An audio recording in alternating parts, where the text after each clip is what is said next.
And Mr. Daoud, are you speaking on behalf? Yeah. Okay, very good. Welcome. Good to see you again. Thank you. So, Honorable Chair, Vice Chairs, and members of the committee, thank you for the opportunity to submit a brief and appear on behalf of the Refugee Centre here today.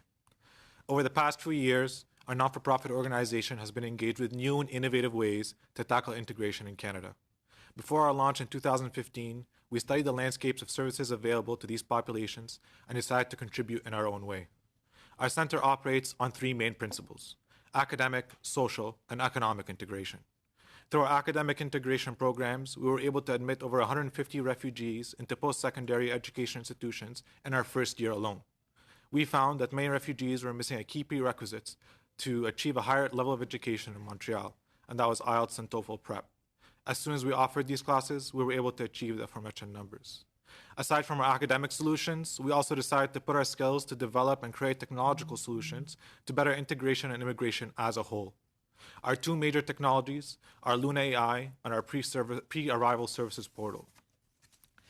In 2017 and 18, we developed an application called Luna AI to aid refugee claimants by leveraging AI conversational abilities with newcomers through an interactive chatbot. Currently, claimants can chat with Luna in any language of choice, and in turn, Luna will control the conversation in order to extract the information needed from the claimant and then automatically fill out necessary forms back into French or English. This ensures that the claimants are accurately filling out the necessary information and are guided towards the correct resources. Luna's main goals are to potentially save time for refugee claimants, legal representatives, and government workers. We are currently expanding Luna to aid more than just refugee claimants, but all newcomers in many bureaucratic processes, including work permit applications, health card, driver's license applications, immigration forms from various streams of immigration in Canada, and we're aiming for Luna to add value in terms of data integrity, automation, innovating client service delivery, collecting data trends, and eliminating fraud. As with Luna, we can better track where users are struggling or not understanding certain questions. Furthermore, it provides the correct information to users, as many newcomers are taken advantage of and given incorrect information, as they are not aware of their legal rights, nor are their obligations to Canada throughout the immigration process. Luna would therefore potentially limit the effect of crooked immigration practices throughout the country. Our second technology that's currently being developed is our pre-arrival services portal. From our research, we noticed that immigrants and sponsored refugees have anywhere between 12 to 24 months to prepare for arrival to Canada. Therefore, we created a social network portal geared at immigrants, refugees, and prospective newcomers. This web application aims to help newcomers transition into their new life in Canada before they even arrive. We aim to centralize all the services available for newcomers in one place for easy access. Also, to create a space where newcomers can interconnect and help one another.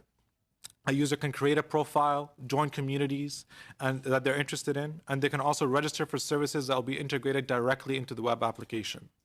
And these services can be either governmental or non-governmental in nature. The application will then gather data about the user and their time spent on the application.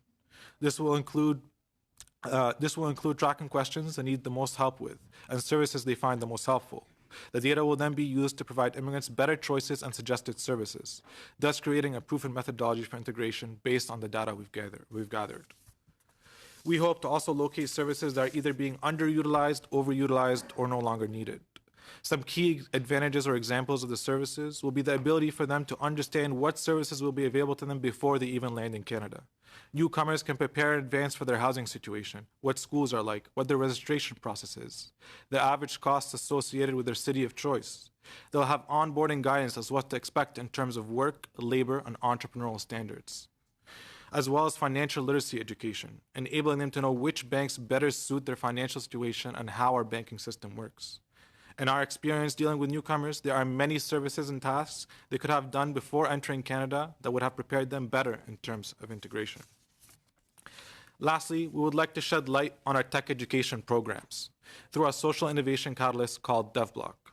DevBlock acts as a technology and entrepreneurial lab to aid newcomers in tech education and building their own businesses alongside Canadians.